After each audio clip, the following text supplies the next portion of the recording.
मेरा नाम तन्मय है। मैं एक मिडिल क्लास फैमिली से बिलोंग करता हूँ। मेरे परिवार में मेरे अलावा मेरी एक बहन और एक भाई और माता पिता है। मैं अपने परिवार में सबसे बड़ा बेटा था।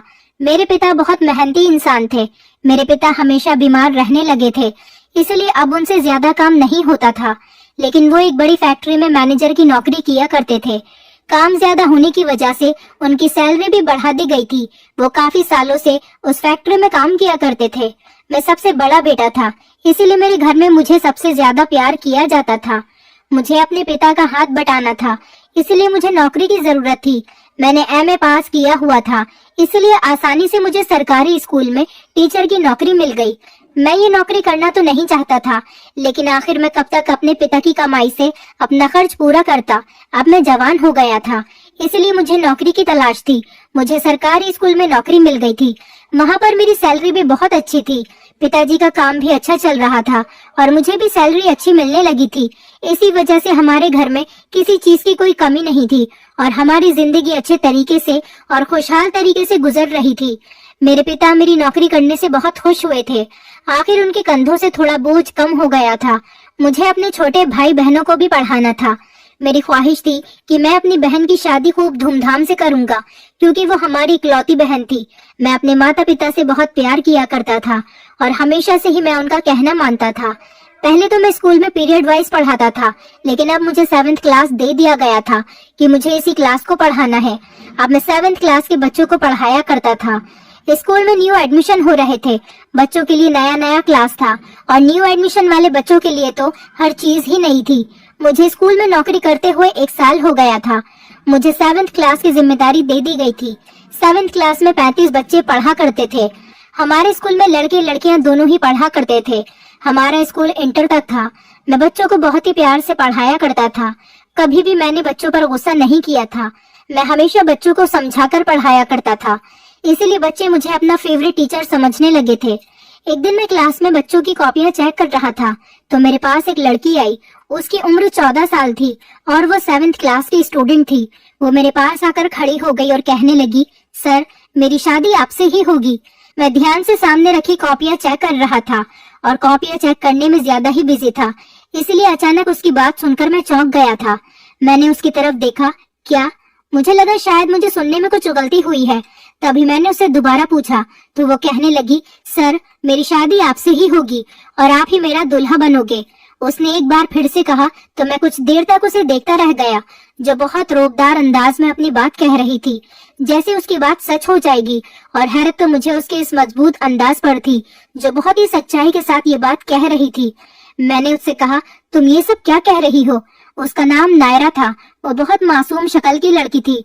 उसने दोबारा कहा, सर, आपकी शादी मुझसे होगी। मैं आपकी दुल्हन बनूंगी और आप मेरा दूल्हा बनोगे। वो एक बार फिर से बोली तो मैं खिलखिलाकर हंस पड़ा। मैंने उसकी बात को मजाक समझते हुए इग्नोर कर दिया और मैंने उसे डांटा भी नहीं था, बल्कि उसकी बात को इग्नोर करके वापस उसे उसकी जगह पर भेज दिया था। और फिर उसके बाद मैं अपने काम में बिजी हो गया था। वो बच्ची थी, ये समझकर मैंने उसे इग्नोर कर दिया था। उसके बाद जब भी मैं उसे देखता था तो मेरे दिमाग में उसकी कही हुई बातें घूमने लगती थी, लेकिन मैं बस मुस्कुराकर ही रह जाता था। वो बच्ची थी, काफी इंटेलिजेंट और खूबसूरत थी और क्लास में सबसे ज्यादा इंटेलिजेंट लड़की थी। यही वजह थी जो वो बाकी टीचर्स की तरह मेरी नजर में भी थी। मेरे पढ़ाने का एक उसूल था कि मैं सब बच्चों को एक ही नजर से देखता हूँ और सबके साथ एक जैसा ही सुलूक करता हूँ। किसी भी बच्चे को उसके इंटेलिजेंस के बिना पर दूसरे बच्चों से कंपेयर नहीं करता, क्योंकि मैं खुद भी ऐसे टाइम से गुजर चुका हूँ और मैं जानता हूँ कि जब टीचर्स फेवरेटिज्म करते हैं तो बहुत बुरा लगता है। तभी मैं हमेशा इस चीज पर ध्यान देने की कोशिश नहीं करता था। मैंने उस बच्ची की बात को इग्नोर कर दिया था कि वो बच्ची थी, कि उसकी ऐसी किसी भी बात को सीरियस लेने की कोई जरूरत नहीं थी, लेकिन उसकी बचकानी बात को मैंने एंजॉय जरूर किया था। छुट्टी के टाइम पर मैं स्कूल से निकल आया ताकि मैं जल्दी घर पहुंचकर आराम कर सकूं। कुछ देर के बाद मैं घर पहुंच गया, फ्रेश होकर खाना खाया और फिर आराम से खाना खाकर अपने कमरे में जाकर लेट गया था। अभी इतनी ही देर में मैंने अपनी आंखें बंद की थी कि अचानक मेरे कमरे का दरवाजा खुला और कोई कमरे से अंदर आया। दरवाजा खुलने की आवाज पर मैंने अपनी आंखें खोलकर देखा तो आने वाला कोई और नहीं, मेरी माँ थी। माँ को देखकर मैं सीधा होकर बैठ गया तो वो मेरे सामने आकर बैठ गई। मैंने माँ से पूछा कि क्या हुआ माँ, आप तो आराम कर रही थी। माँ मेरे सवाल पर मुस्कुराने लगी और कहने लगी, हाँ, मगर मुझे तुमसे एक जरूरी बात करनी थी, इसलिए मैं तुम्हारे कमरे में आई हूँ। माँ की ये बात सुनकर मैं अचंभे में पड़ गया था कि माँ को मुझसे ऐसी कौन सी जरूरी बात करनी थी जो वो खुद अपना आराम छोड़कर मुझसे ये बात करने के लिए मेरे कमरे में आ गई थी। मैंने माँ से कहा, जी बताइए, आप मुझसे कौन सी बात करना चाहती हैं? मैं बड़ी हैरत में आ गया था। तो माँ फिर से मुस्कुराने लगी और नरमी से मेरा हाथ पकड़कर कहने लगी, हाँ, मुझे तुमसे बहुत जरूरी बात करनी है और अभी इसीलिए तुमसे बात करना चाहती थी क्योंकि तुम्हारे पिता को तुम्हारा जवाब चाहिए था। अब की बार माँ ने बताया तो मैं और भी ज्यादा उलझ गया था और इसी उलझन में अपनी माँ को देख रहा था। माँ ने कहा कि दरअसल अब हम तुम्हारी शादी करना चाहते हैं। तुम्हारी शादी की उम्र हो गई है, इसीलिए मैंने तुम्हारे लिए एक लड़की देख रखी है। मैं तुम्हारी मर्जी पूछने के लिए आई हूँ ताकि हम लड़की वालों को जवाब दे सकें। लड़की अच्छी है और पढ़ी लिखी है, खाते पीते लोग हैं जिनको किसी चीज की कोई कमी नहीं।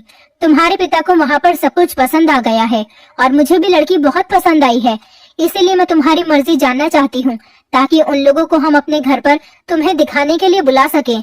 मैंने माँ से कहा, माँ, मैं अभी शादी नहीं करना चाहता। अभी मेरी नौकरी को 1 साल ही तो हुआ है। अभी मैं कमाई करना चाहता हूँ, उसके बाद ही मैं शादी करूँगा। माँ ने कहा, बेटा, थोड़ा अपनी माँ पर भी ख्याल करो। तुम्हारी बहन छोटी है और पढ़ाई करने जाती है। घर के सारे काम का बोझ मेरे ऊपर ही है। मेरी अब बूढ़ी हड्डियों में इतनी जान नहीं कि घर का काम कर सकूं। सारा दिन तुम्हारी बहन स्कूल और ट्यूशन में बिजी रहती है और मैं घर में अकेली रहती हूँ। घर में बहू आ जाएगी तो मेरा भी साथ हो जाएगा और मेरा दिल भी लगा रहेगा। मैं अपने पोते पोतियों की शक्ल जीते जी देखना चाहती हूँ। मैं नहीं चाहती कि मैं अपने बेटे की शादी न देख सकूं और उससे पहले ही इस दुनिया से चली जाऊं। मैंने माँ से कहा, आप ये कैसी बातें कर रही है? माँ की सारी बात सुनने के बाद मैंने माँ की तरफ हैरानी से देखा और मुझे उस लड़की नायरा की बात याद आ गई जिसने आज मुझसे कहा था कि मेरी शादी आपसे ही होगी और मैं उसका दुल्हा बनूंगा, और तब मैं उसकी बात पर हंस पड़ा था, जबकि अब सच में मेरी शादी की बातें होनी शुरू हो गई थी। माँ कहने लगी, कहाँ खो गए हो बेटा? मुझे जल्दी से जवाब दो ताकि मैं लड़की वालों को जल्द से जल्द जवाब दे सकूं। मैं माँ के सवाल पर चौंककर होश में आया था और कहने लगा कि नहीं, कुछ नहीं, मैं कुछ और ही सोच रहा था। जैसा आपको ठीक लगे आप वैसा ही कर लो। मैं अपने माता पिता से बहुत प्यार करता था और उनके फैसले पर बहुत खुश था। मैंने कह दिया था कि आप मेरे लिए जो भी फैसला करोगे मैं उसी में राजी हूँ। मुझे पता था कि मेरे माता पिता मेरे लिए कभी भी गलत फैसला नहीं करेंगे, इसलिए मैं अपने माता पिता के हर फैसले का मान रखता था। मेरी माँ मेरा फैसला सुनकर बहुत खुश हुई थी और मुझे बहुत सारा आशीर्वाद देकर अपने कमरे में चली गई थी और मुझसे कहने लगी थी कि तुम आराम से सो जाओ, तुम्हें सुबह जल्दी उठकर स्कूल भी जाना होता है। मैं माँ की ये बात सोचते हुए सोने की कोशिश करने लगा था। मैं अपने माता पिता का सबसे बड़ा बेटा था, इसीलिए सबसे ज्यादा लाडला भी था। घर में सब मुझे बहुत प्यार किया करते थे। मेरे दोनों छोटे भाई बहन भी मेरी बहुत इज्जत किया करते थे। मैंने अपने दोनों भाई बहन को इस स्कूल में एडमिशन दिलवा दिया था जिसमें मैं नौकरी किया करता था। स्टार्टिंग में मैंने अपने शौक के लिए टीचिंग करना शुरू कर दिया था। वैसे तो मैं कोई और काम करना चाहता था, लेकिन अभी के लिए यही काफी था। मैंने सोचा हुआ था कि कभी मुझे कोई और अच्छी नौकरी मिल जाएगी तो मैं टीचिंग छोड़कर उस काम में लग जाऊंगा, लेकिन फिर भी अभी हमारे घर में किसी तरह की कोई कमी नहीं थी। पिताजी और मेरी कमाई से घर अच्छी तरह से चल रहा था। स्कूल में जॉब करते हुए मुझे 1 साल हो गया था। मेरे पिता मेरे इस जॉब से बहुत खुश थे क्योंकि मेरी काबिलियत पर मुझे ये नौकरी मिली थी। मैं बहुत इंटेलिजेंट था, इसीलिए स्कूल वालों ने भी जल्द ही मेरी सैलरी बढ़ा दी थी। मैं बच्चों को बहुत प्यार से पढ़ाया करता था। कभी भी मैंने बच्चों के साथ गलत वर्ड्स यूज नहीं किए थे। स्कूल के सारे लोग मेरी बहुत इज्जत किया करते थे और सारे स्टूडेंट्स भी मेरी बहुत इज्जत किया करते थे। मेरे पिता को खुशी इस बात की थी कि मैंने जल्दी ही जिम्मेदारियों को समझना सीख लिया था। अब मेरी जिम्मेदारी थी कि मुझे 7th क्लास को पढ़ाना था। मुझे उन्हें पढ़ाना तो था ही और मैंने बिना किसी एतराज की ये जिम्मेदारी ले ली थी। मुझे बस पढ़ाने से मतलब था, न कि क्लास चेंज होने से। अब मैं 7th क्लास का परमानेंट टीचर बन गया था और 7th क्लास के बच्चों को पढ़ाया करता था। नायरा फिर से मेरे पास आई और मुझसे शादी की बात पर बड़े मजबूत अंदाज में कहने लगी। मैंने फिर से उसकी बात को हंसकर टाल दिया था। यही सोच रहा था कि वो बच्ची है, अक्सर बच्चे ऐसी बातें किया करते हैं। मैंने अपने माता पिता को शादी करने के लिए हाँ कर दी थी और लड़की वालों तक मेरा जवाब पहुंच चुका था। माँ ने बताया कि कुछ दिनों बाद लड़की वाले मेरे घर मुझे देखने के लिए आने वाले थे, जिस पर मैंने इकरार करते हुए सिर हिला दिया था। आज फिर मैं स्कूल में 7th क्लास के बच्चों को पढ़ा रहा था, जब अचानक वही लड़की नायरा मेरे पास आई और कहने लगी, सर मेरी शादी आपसे होगी और आप ही मेरे दूल्हा बनोगे। मैं उसकी फिर से वही बात सुनकर कुछ हैरान हो गया था, मगर मैंने फिर से हंसकर उसकी बात को टालकर खत्म कर दिया था कि वो बच्ची है और उसकी बेमतलब सी बात पर उस बच्ची का मैं क्या करता सिवाय उसकी बात पर हंसने के। मैंने आज फिर उसकी बात टाल दी थी और मुझे ये बात कहने के बाद वो फिर से जाकर अपनी जगह पर बैठ गई थी।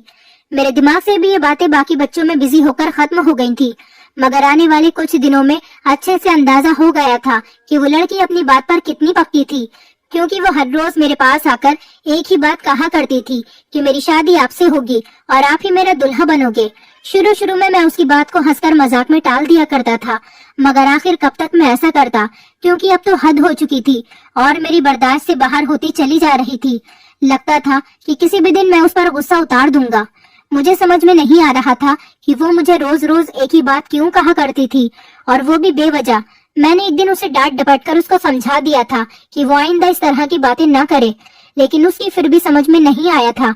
वो फिर उसी हरकत को दोहराई जा रही थी। अब मैं उसकी बातों से और भी ज्यादा तंग आ गया था। मुझे उसकी बात का कोई हल नजर नहीं आ रहा था कि कैसे इस बच्ची को इस बात से दूर रखूं। मैं अपने स्कूल में किसी और टीचर को भी ये बात नहीं बता सकता था, क्योंकि मैं जानता था मेरी बात सुनकर वो लोग यही कहेंगे कि वो बच्ची है, नादान है, तो उसकी बातों को इग्नोर कर दो एक बच्ची समझकर। मगर मैं उसको बच्चा समझकर उसकी बातों को नजरअंदाज नहीं कर पा रहा था, और उसकी रोज रोज एक ही बात से मैं बेहद तंग आ चुका था। उस दिन भी मैं चेयर पर बैठा हुआ अपने क्लास में बच्चों की कॉपियां चेक कर रहा था, जब वो मेरे पास आई और फिर मुझसे वही बात दोहराने लगी जो वो रोज कहा करती थी, और आज मुझसे बर्दाश्त नहीं हुई और मुझे उस पर बहुत गुस्सा आ रहा था, जबकि वो मासूम सा चेहरा बनाकर मेरे सामने खड़ी हुई थी। मैंने पहले तो उसको प्यार से समझाया, बेटा नायरा, बच्चे ऐसी बातें नहीं करते हैं, लेकिन फिर उसने वही बात कही जो वो हमेशा कहा करती थी। अब तो मैं और भी ज्यादा तंग आ गया था। मैंने उसको डांटा और उससे कहा कि कल तुम अपने पापा को स्कूल में लेकर आना। मैंने गुस्से में उसे कहा तो वो कहने लगी, सर मेरे पापा स्कूल में नहीं आ सकते।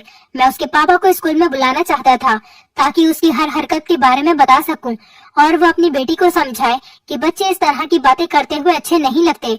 वो मेरी बात तो समझ नहीं रही थी, मगर अपने पापा की बात जरूर मान लेती। उसने बड़ा मासूम से चेहरा बनाकर कहा था। मैंने उससे कहा, क्यों नहीं आ सकते? मुझे उसके इनकार पर बहुत गुस्सा आ रहा था, लेकिन मैंने किसी तरह से अपने गुस्से पर कंट्रोल किया और बड़ी नरमी और प्यार से उससे पूछा, तुम्हारे पापा स्कूल क्यों नहीं आ सकते? नायरा ने कहा कि सर मेरे पापा लाचार हैं, दोनों टांगों से चल नहीं सकते, आप ही हमारे घर पर जाकर उनसे मिल लेना। उस बच्ची ने बड़े इत्मीनान के साथ कहा था। मैं तो हैरत में आ पड़ा था कि उसके पिता लाचार थे। मुझे यकीन तो नहीं आ रहा था, लेकिन वो बच्ची 7th क्लास में थी और इतनी भी छोटी नहीं थी कि इतना बड़ा झूठ बोल लेती। जरूर उसके पापा लाचार ही होंगे, तभी तो वो ऐसा कह रही थी। उसकी बात सुनकर मैंने सर हिला दिया, क्योंकि मैं उसके घर जाकर उसके पिता से मिलने का फैसला कर चुका था और अब मैं स्कूल से छुट्टी होने के बाद उसके घर जाने वाला था। बाकी सारा टाइम मैंने नायरा की बातों को इग्नोर करके रखा और मैं अपने काम में बिजी हो गया था। स्कूल की छुट्टी होने के बाद मैंने जरूरी पेपर्स की फाइल उठाई और स्कूल से बाहर निकल गया। वो बच्ची नायरा मेरे साथ ही थी, क्योंकि मेरे साथ साथ उस बच्ची को भी याद था कि मुझे उसके घर पर जाना है, उसके लाचार पिता से मिलने के लिए। काफी देर तक सड़कों और गलियों में पैदल चलते हुए तकरीबन 10 मिनट हो गए थे। उसके बाद हम उसके घर पर पहुंच चुके थे। वो ज्यादा बड़ा तो नहीं था, बल्कि छोटा सा पुराना घर था। मैं उस बच्ची के साथ घर के अंदर दाखिल हो गया था। घर की दीवारें तो बड़ी अजीब सी और पुराने टाइप की नजर आ रही थी। किसी भूत या फिल्म टाइप जैसा घर लग रहा था, जिसे देखकर मैं कुछ परेशान सा हो गया था, मगर फिर हौसला करके नायरा के पिता को देखने लगा, जो मुझे घर में कहीं भी नजर नहीं आ रहे थे। एक कमरे से होते हुए दूसरे कमरे और फिर आंगन, किचन, अब पूरे घर में झांकने के बाद भी मुझे ना तो घर में नायरा की माँ नजर आई थी और ना ही उसके पिता नजर आए थे। नायरा ने बताया था कि उसके पिता लाचार हैं। अगर वो लाचार थे और वो कहीं नहीं जा सकते थे तो उनको घर में भी मौजूद होना चाहिए था, लेकिन वो मुझे घर में कहीं भी नजर नहीं आ रहे थे। मैं परेशान हो गया था और मैंने नायरा से पूछा, तुम्हारे पिता कहाँ हैं? तो उसने कहा कि मेरे पापा सामने वाले कमरे में हैं। मैं कमरे की तरफ देख रहा था, लेकिन उस कमरे की तरफ देखते ही मैं हैरत का शिकार हो गया था, क्योंकि उस कमरे में मैं देख चुका था वो खाली था। बड़ा सिंपल सा घर था, इतना सामान था और ना ही घर में रहने वाला कोई मौजूद था। न जाने नायरा मुझे किसके घर पर लेकर आ गई थी। नायरा के कहने पर मैं उस कमरे के अंदर चला गया था। मैंने सोचा कि एक बार और देखने में क्या हर्ज है। जैसे ही मैंने कमरे के अंदर कदम रखा, मेरे पैरों तले से जमीन निकल गई, क्योंकि मेरे पीछे एक औरत के बोलने की आवाज आई थी। मैंने जैसे ही पीछे पलटकर देखा तो मैं अचानक ही डर गया और मेरी चीख निकल गई, क्योंकि सामने एक मोटी सी औरत खड़ी हुई थी जो बड़ी घूर घूर कर मुझे देख रही थी। मैंने उनसे कहा, कौन हो तुम? मैंने गुस्से से पूछा। दरवाजा खुला हुआ था, लेकिन मुझे नायरा कहीं नजर नहीं आ रही थी और दरवाजे के सामने वो औरत खड़ी हुई थी जिसके सामने से गुजरकर मैं बाहर नहीं निकल सकता था। वो कौन थी? मैं उसे नहीं जानता था, लेकिन मुझे उससे बहुत डर लग रहा था, क्योंकि वो औरत देखने में बहुत ज्यादा गुस्से में लग रही थी। मुझे अब यहाँ आकर पछतावा हो रहा था। मैंने क्यों नायरा की बात मान ली थी? कहीं मैं यहाँ आकर किसी बड़ी मुश्किल में न फंस जाऊं। मुझे बस इसी बात की फिक्र हो रही थी। उस औरत ने कहा कि मैं नायरा की माँ हूँ और अब तुम्हारी नायरा से शादी होने वाली है। नायरा की माँ ने कहा तो मेरी आंखें हैरत से फटी की फटी रह गई थी। मैंने खूब चिल्लाते हुए कहा, ये क्या बकवास कर रही हो आप?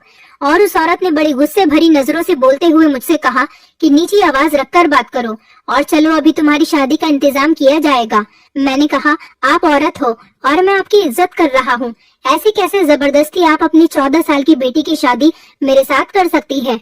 कहाँ वो 14 साल की और कहाँ मैं 24 साल का लड़का? वैसे भी मेरी शादी होने वाली है। अपनी बेटी की शादी का इतना ही शौक है तो उसके लिए उसी की उम्र का कोई लड़का तलाश कर लो। मैं गुस्से भरे अंदाज में कहकर तेजी से बाहर की तरफ जाने लगा था, मगर अभी मैं दरवाजे से बाहर भी नहीं निकला था कि अचानक किसी ने पीछे से कोई जोरदार चीज मेरे सर पर दे मारी। मुझे कुछ भी समझ में नहीं आ रहा था। मेरे सर में इतनी जोर से वो सख्त चीज मारी गई थी कि मेरा सर दर्द की वजह से फटा जा रहा था। मैंने पीछे पलटकर देखा तो नायरा की माँ के हाथ में एक डंडा था जो उन्होंने मेरे सर पर मारा था। मुझसे दर्द बर्दाश्त नहीं हुआ और अगले ही पल में बेहोश हो गया था और जमीन पर गिर पड़ा था। ये सब इतनी अचानक हुआ कि मुझे कुछ सोचने या समझने का भी मौका नहीं मिला था। मैं न जाने कब तक बेहोश रहा था, मैं नहीं जानता था, मगर जब मुझे होश आया तो मेरा सर इतना दुख रहा था कि मुझे बहुत चक्कर आ रहे थे और सर में जो चीज मारी गई थी उसका असर अभी तक मेरे सर पर मौजूद था।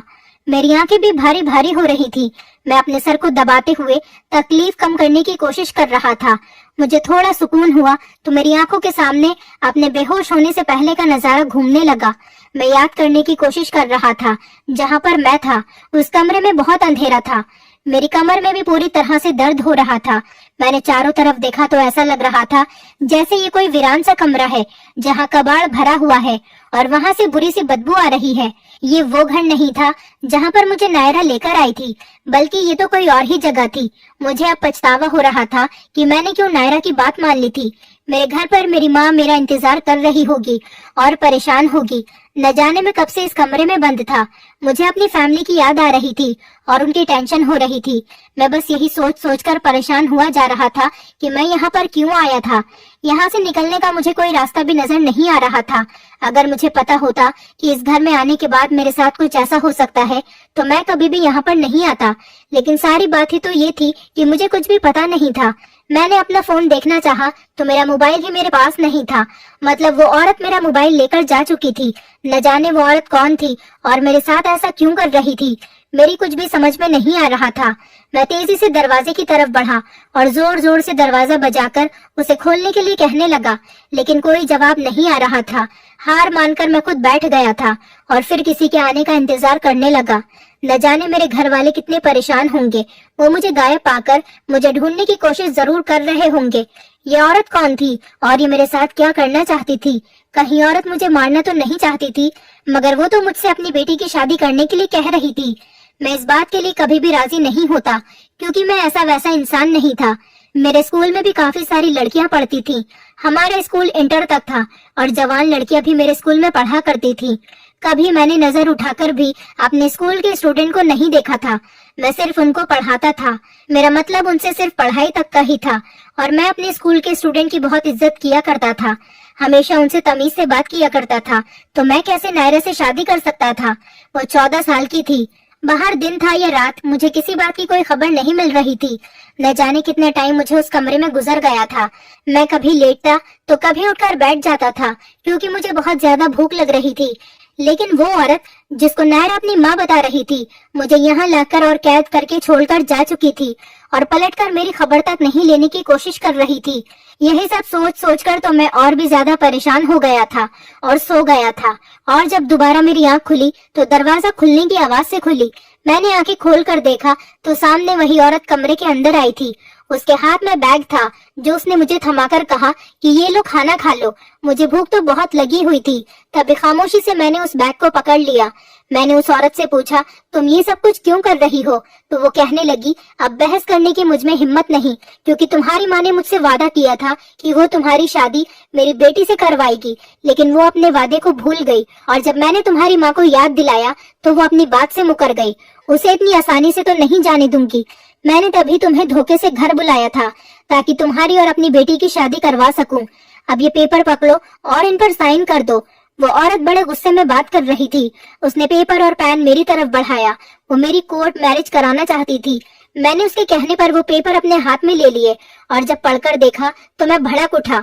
मैं समझ गया था कि वो शादी के पेपर थे जिस पर एक तरफ किसी लड़की के साइन हुए थे जो नायरा के थे। मैंने उस औरत से कहा कि तुम कैसी माँ हो जो अपनी छोटी सी मासूम बेटी को इतने बड़े लड़के के हवाले कर रही हो। तुम अपनी बेटी के साथ इतना बड़ा पाप नहीं कर सकती। अभी वो जवान नहीं है, वो बच्ची है। तुम नाबालिग लड़की की शादी नहीं कर सकती। तुम जानती हो कि इस वजह से तुम अरेस्ट भी हो सकती हो, क्योंकि तुम्हारी बेटी की उम्र अभी बहुत कम है। जब तक तुम्हारी बेटी बालिग नहीं हो जाती तब तक तुम उसकी शादी नहीं कर सकती। उस औरत ने कहा कि वो मेरी बेटी है, मैं जैसा चाहे उसके साथ कर सकती हूँ। वो बालिग नहीं है तो क्या हुआ, लेकिन तुम तो बालिग हो। चुपचाप इस पेपर पर साइन कर दो। उसने मुझसे कहा, तुम्हारी माँ नहीं तो तुम्हें तो अपनी माँ का किया हुआ वादा पूरा करना ही होगा। मैंने कहा कि कभी भी मेरी माँ एक 14 साल की लड़की से शादी करने के लिए वादा कर ही नहीं सकती। मुझे अपनी माँ पर पूरा भरोसा है। उस औरत को गुस्सा आ गया और वो मुझसे कहने लगी कि क्या तुम्हें तुम्हारी माँ ने नहीं बताया कि यही सच है कि तुम्हारी माँ ने मुझसे वादा किया था कि वो तुम्हारी शादी मेरी बेटी से करवाएंगी। अभी वो बोल ही रही थी कि इतनी देर में उसका मोबाइल बजने लगा और फिर वो फोन उठाकर बात करती हुई मेरी तरफ देखने लगी। उसने मुझसे कहा कि मैं कल फिर आऊंगी और मुझे हर हाल में इन पेपर्स पर तुम्हारे साइन चाहिए, वरना अच्छा नहीं होगा। वो मुझे धमकाकर बाहर निकल गई थी। मैं बहुत परेशान हो गया था। आखिर ये औरत कैसी बातें कर रही थी। अब तो मैं भी सारी सच्चाई जानना चाहता था, इसलिए मैंने वहां से भागने की कोशिश नहीं की। मैं जानना चाहता था कि आखिर नायरा की माँ उसकी शादी क्यों करना चाहती है। मैंने खाना खाया। वो रात भी मेरी बड़ी बेसुकूनी से गुजर गई थी। वो मुझे सिर्फ एक टाइम का खाना देकर ही चली गई थी, शायद इसलिए कि मैं उसकी बात मानकर उसकी बेटी से शादी कर लूं और इन पेपर्स पर साइन कर दूं। मुझे अपनी माँ पर पूरा यकीन था कि वो ऐसा कभी भी नहीं कर सकती। अगले दिन फिर कमरे का दरवाजा खुला और कमरे में औरत नहीं कोई आदमी आया था, मगर मैं ये देखकर हैरान रह गया था कि वो आदमी व्हील चेयर पर बैठा हुआ था, मतलब कि वो कोई लाचार आदमी था। मुझे पहले ख्याल आया कि कहीं वो नायरा का पिता न हो। उसने मुझे अपने बारे में बिना पूछे ही बता दिया कि मैं नायरा का पिता हूँ और वो इंसान जिसने मुझे यहाँ पर रखा हुआ था वो नायरा की माँ है। वो आदमी लगभग 40 साल का था, जबकि उसकी पत्नी की उम्र 35 साल की होगी। मैंने उस आदमी से कुछ पूछने की कोशिश की, मगर उसने मुझे चुप रहने को कहा और फिर मेरे किसी भी सवाल का जवाब दिए बिना मुझे अपने पीछे आने का इशारा किया। मैं तेजी से उसके पीछे चल पड़ा। वो खुद ही व्हील चेयर पर चल रहा था और मैं पैदल उसके साथ साथ चल रहा था। उस घर से बाहर निकलकर वो कई गलियों से होता हुआ मुझे 20 मिनट के बाद एक और घर में लेकर चला गया था। ये घर बेहद साफ सुथरा और 2 मंजिल का मकान था। घर जितना खूबसूरत बाहर से था उससे कई गुना ज्यादा अंदर से खूबसूरत था। वो मुझे कमरे में लेकर आ गया और उसने कमरे के दरवाजे को अंदर से बंद कर दिया। उस आदमी ने मुझे फ्रेश होने के लिए कहा। उसके कहने पर मैंने अपने हाथ मुंह धो लिए थे और उसके सामने बैठ गया। उसने बाहर आवाज लगाई, निकिता बेटा खाना लेकर आ जाओ। बाहर से हाथ में खाने की ट्रे लेकर एक खूबसूरत से जवान लड़की कमरे के अंदर आई थी। उस आदमी ने मुझसे कहा कि ये मेरी बेटी निकिता है, तुम खाना खाओ, तुम्हें इसके हाथ का खाना बहुत पसंद आएगा। मैंने खाना खाने से इनकार कर दिया और उनसे इस घर में लाने की वजह पूछी तो उस आदमी ने कहा कि मैं तुम्हें तुम्हारे सारे सवालों का जवाब दे दूंगा, तुम डरो नहीं और बेफिक्री से मेरे घर का खाना खा सकते हो। मैंने पहले पेट भरकर खाना खाया क्योंकि मैं काफी टाइम से भूखा था। खाना तो बहुत टेस्टी बना हुआ था। वो लड़की खाना खाने के बाद मेरे आगे से खाने की ट्रे उठाकर बाहर चली गई। उस आदमी ने बोलना शुरू किया, उसने कहा कि मेरी बेटी और मेरी पत्नी की वजह से तुम्हें बहुत परेशानी का सामना करना पड़ा है। उसके लिए मैं तुमसे माफी चाहता हूँ। हो सके तो मेरी पत्नी और मेरी बेटी को माफ कर देना। उस आदमी ने मेरे सामने हाथ जोड़ लिए। मैंने उनके हाथ पकड़कर इनकार करते हुए सिर हिलाया। मैंने उनके हाथ खोल दिए और पूछा कि क्या आपकी पत्नी जो कुछ मेरे और नायरा की शादी के बारे में कह रही है, क्या वो सच है? मेरे सवाल पर उन्होंने हाँ में सिर हिला दिया, जिस पर मेरा रंग उड़ गया था। लेकिन ये पूरा सच नहीं था। उस आदमी ने कहा तो मैं उलझकर उसे देख रहा था। अगर ये पूरा सच नहीं था तो पूरा सच क्या था? ये सवाल शायद मेरी आंखों में भी उतर आया था। उस आदमी ने कहा कि पूरा सच मैं तुम्हें बताता हूँ। उसकी बात सुनकर मैंने उसकी तरफ देखा, जिस आधे सच की वजह से मैं पिछले कई घंटों से इतनी परेशानी में था। इस बारे में जानना मेरा हक था। तभी वो बोलने लगे कि मेरी शादी मेरी पत्नी संगीता के साथ हुई थी। तुम्हारी माँ और मेरी पत्नी की आपस में काफी गहरी दोस्ती थी। ये दोनों बचपन की सहेलियां थी। ये दोनों एक ही उम्र की थी। सिर्फ इन दोनों में 1 साल का ही फर्क था। तुम्हारी माँ की शादी के बाद सबसे पहले तुम पैदा हुए थे। तुम्हारी पैदाइश पर तुम्हारी माँ बहुत ज्यादा खुश थी क्योंकि तुम लड़के थे, और इस बात पर तुम्हारी माँ की खुशी के ठिकाने नहीं थे। उसके 4 महीने बाद ही मेरी बेटी का जन्म हुआ, जो अभी खाना लेकर आई थी, निकिता। तब तुम 4 महीने के थे। मेरी पत्नी की बेटी पैदा हुई तो वो निराश हो रही थी क्योंकि उसे भी लड़का ही चाहिए था। लेकिन तुम्हारी माँ ने वादा किया कि वो निकिता को अपने बेटे तन्मय के लिए मांग रही है। इसी तरह से मेरी पत्नी इस बात से बहुत खुश हो गई थी क्योंकि उन दोनों की दोस्ती रिश्तेदारी में बदलने वाली थी। इसी तरह से तुम्हारी माँ ने जो वादा किया कि वो तुम्हारी शादी मेरी बेटी से करेगी, तुम्हारी माँ शायद ये वादा करके भूल गई, लेकिन मेरी पत्नी को ये बात अभी तक याद है। वो अभी तक उस वादे को नहीं भूली। और तुम्हारे बारे में निकिता भी अच्छी तरह से जानती है क्योंकि जैसे जैसे निकिता बड़ी होती चली गई, उसकी माँ उसको ये बताती रहती थी कि मैंने तेरा रिश्ता पक्का कर दिया है और तेरे होने वाले पति का नाम तन्मय है, इसलिए कभी भी किसी और लड़की के बारे में मत सोचना। मैं तेरी शादी अपनी सहेली के बेटे से करना चाहती हूँ। मैं चाहती हूँ कि हम दोनों की दोस्ती रिश्तेदारी में बदल जाए। मेरी बेटी ने तो कभी किसी और लड़के का ख्याल भी दिल में नहीं लाया था क्योंकि उसको बचपन से ही ये बात बताई गई थी कि उसका रिश्ता बचपन से ही तय हो चुका है। इसलिए उसने हमेशा अपने दिल में तन्मय नाम के लड़के को बसाया हुआ था। मैं एक बैंक में नौकरी किया करता था। मैंने अपनी बेटी को पढ़ाया लिखाया और उसके कई साल बाद मेरी छोटी बेटी पैदा हुई जो कि नायरा थी। वक्त गुजरता रहा, लेकिन तुम्हारी माँ ने हमसे बात करने की कोशिश नहीं की। तुम्हारी फैमिली से हमारी फैमिली का मिलना जुलना भी कम हो गया था। निकिता को तुम्हारे बारे में पता था कि हमने उसका रिश्ता तुमसे लगाया हुआ है। हमारी बेटी इस रिश्ते पर बहुत खुश भी थी, मगर जब वो 18 साल की हुई तो मेरा एक्सीडेंट हो गया था और इस एक्सीडेंट में मेरी टांगे चली गई थी। मेरा एक्सीडेंट तुम्हारे पिता की गाड़ी से हुआ था। वो चाहता तो मुझे हॉस्पिटल भी लेकर जा सकता था और मेरी मदद कर सकता था। शायद आज मैं इस तरह से लाचार नहीं होता, लेकिन तुम्हारा पिता मौके पर ही मुझे छोड़कर भाग गया था। इस बात का पता जब मेरी पत्नी को चल गया तो उसने इस हालात का जिम्मेदार अपनी सहेली के पति को समझा। तब उसके दिल में बदले की आग जाग उठी थी। पति की मोहब्बत और दोस्त की मोहब्बत पर अब दाग लग चुका था। मेरी पत्नी ने कहा कि अब वो तुम्हारी शादी निकिता से ही कराकर रहेगी, ताकि शादी हो जाने के बाद वो निकिता को उस घर की बहू बनने के बाद उससे तुम्हारी माँ को परेशान करने के लिए कहे और जैसे तैसे लड़ झगड़ कर तुम्हारे पिता की सारी जायदाद निकिता के नाम करवा ले। मेरी पत्नी ने यह सब कुछ सिर्फ बदला लेने के लिए ही किया। मेरी बेटी जिसकी कोई गलती नहीं थी वो ये सब करने के लिए तैयार नहीं थी। मेरी बड़ी बेटी निकिता बहुत सीधी और समझदार है। वो अपनी माँ की तरह बिल्कुल भी चालाक नहीं।